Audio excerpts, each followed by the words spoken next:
वालेकुम। हाँ, हम बात करेंगे रिगार्डिंग नेफ्रोटिक और नेफ्रोटिक सिंड्रोम्स और इसको किस तरह से पूरी चैप्टर जो है रीनल पैथोलॉजी के इसको याद किया जा सकता है एक बहुत अच्छे आसान तरीके से, ठीक है। इसमें सबसे पहले नेफ्रोटिक सिंड्रोम में 3.5 ग्राम पर डे से ज़्यादा प्रोटीन लॉस हो रहा होता है, एल्ब्यूमिन और गामाग्लोबिन कम होती है, लेकिन कोएगुलेशन प्रोफाइल वाली जो चीज़ें हैं और लिपिड प्रोफाइल और कोलेस्ट्रॉल वगैरह ये सारी चीज़ें ज़्यादा हो रही होती हैं।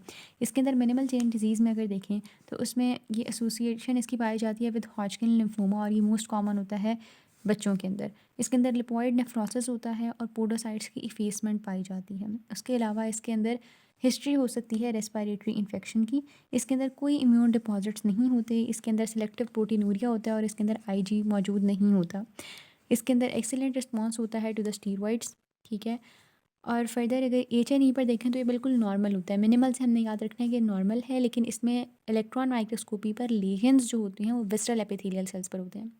बाकी इसके पास uniform and diffuse effacement of podocytes होती है, फ्लैटनिंग, रिट्रैक्शन और स्वेलिंग होती है और ये रिवर्सिबल होता है।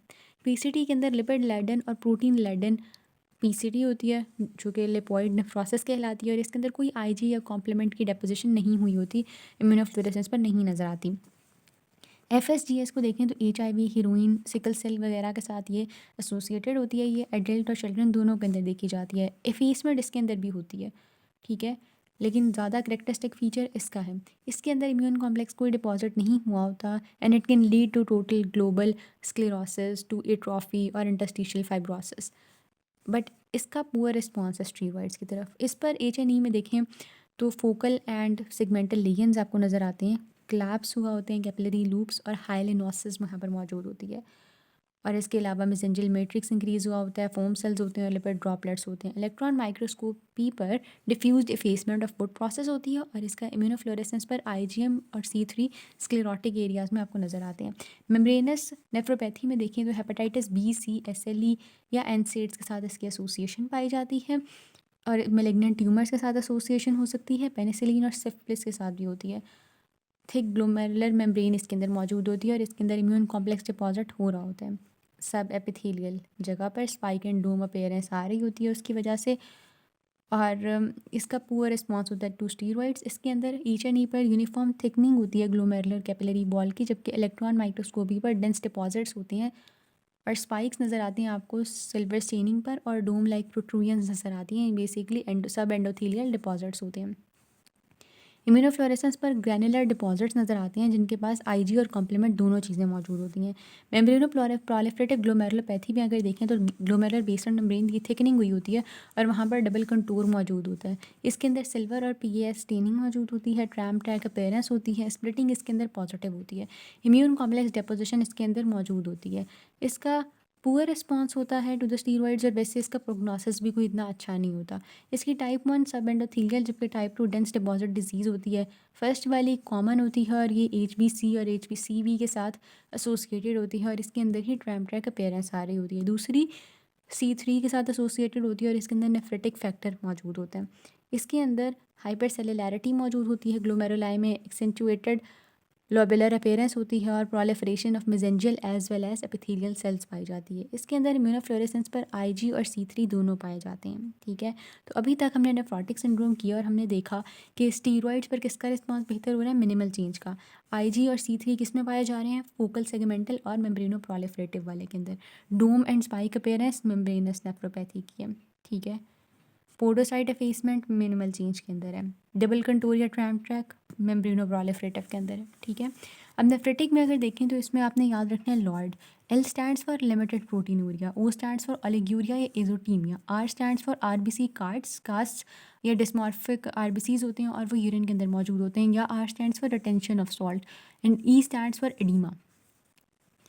इसमें सबसे पहले जो PSGN आता है, पोस्ट स्ट्रेप्टोकोकल ग्लोमेरुलोनेफ्राइटिस। इसमें बीटा हेमोलिटिक स्टेप की इन्फेक्शन की हिस्ट्री होती है कुछ हफ्ते पहले, 2 से 3 हफ्ते पहले, और इसके अंदर हाइपर सेलुलैरिटी होती है, इन्फ्लेमेशन के साइंस आपको मिल रहे होते हैं। अपर रेस्पिरेटरी ट्रैक इन्फेक्शन इसकी वजह से हो सकता है और स्किन इन्फेक्शन हो सकता है। ASF का टाइटर जो है वो इंक्रीज़ होता है, ओके।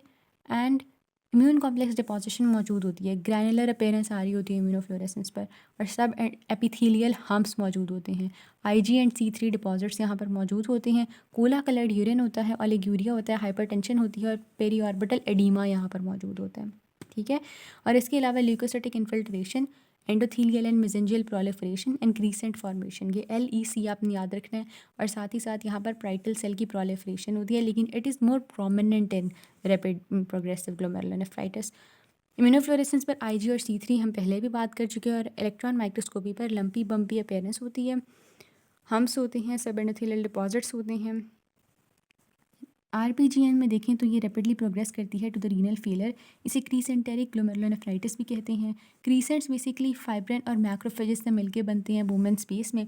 इसमें भी मतलब यहाँ पर हमने LEC की बात की है, leukocyte infiltration, endothelial and mesangial proliferation and crescent formation.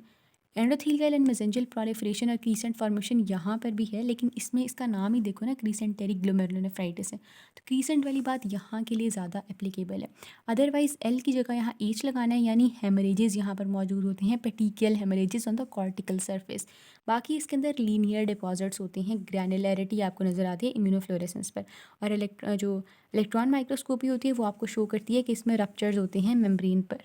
इसके अलावा इसमें नेक्रोसिस मौजूद होता है, इसमें फिब्रिन के स्ट्रैंड्स मौजूद होती हैं बिटवीन सेलुलर लेयर्स इन क्रीसेंट्स, और रप्चर होता है ग्लोमेरुलर मेम्ब्रेन का। IgA नेफ्रोपैथी देखें तो उसके अंदर IgA के डिपॉजिट्स नज़र आते हैं मेसेंजियम के अंदर, और मोस्ट कॉमन नेफ्रोपैथी होती है वर्ल्ड वाइड।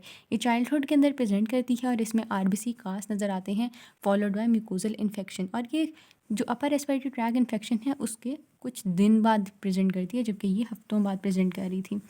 अच्छा, इसके अंदर मेसेंजियल वाइटनिंग नज़र आती है और एंडोकैपिलरी प्रोलिफरेशन नज़र आती है। और इम्यूनोफ्लोरेसेंस पर IgA डिपॉजिट्स होते हैं, C3 भी होते हैं, और प्रोपेरिडिन भी होता है। और सीलिक डिजीज़ के साथ भी इसकी एसोसिएशन हो सकती है। एल्पोइड सिंड्रोम अगर देखें तो टाइप 4 कोलेजन इनहेरिटेड डिफेक्ट है, जो कि X लिंक्ड है। इसके अंदर thinning and splitting of glomerular basement membrane नज़र आ रही होती है। और इसके अलावा isolated haematuria, sensory and hearing loss, ocular disturbances होती हैं। इसमें irregular foci of thickening alternating with thinning मौजूद होते हैं, और distinctive bucket weave appearance, I think it was bucket weave appearance, I don't remember it honestly, तो इसको check कर लें। और इसके अलावा टिबुलर बेसमेंट मेम्ब्रेन की एट्रोफी मौजूद होती है। सो मोर और less this was all about it. इसके अलावा यहाँ पर एक दो और पॉइंट्स अगर हम देखें तो क्रीसेंट्स आपको जहाँ नज़र आ जाएँ तो वो वर्स्ट प्रोग्नोसिस को शो कर रहे होते हैं। और IgG डिपॉजिट्स बेसमेंट मेम्ब्रेन पर आपको PSGN के अंदर, ल्यूपस और गुड्स पास्चर और मेम्ब्रेनस नेफ्रोपैथी के अंदर नज़र आ सकते हैं।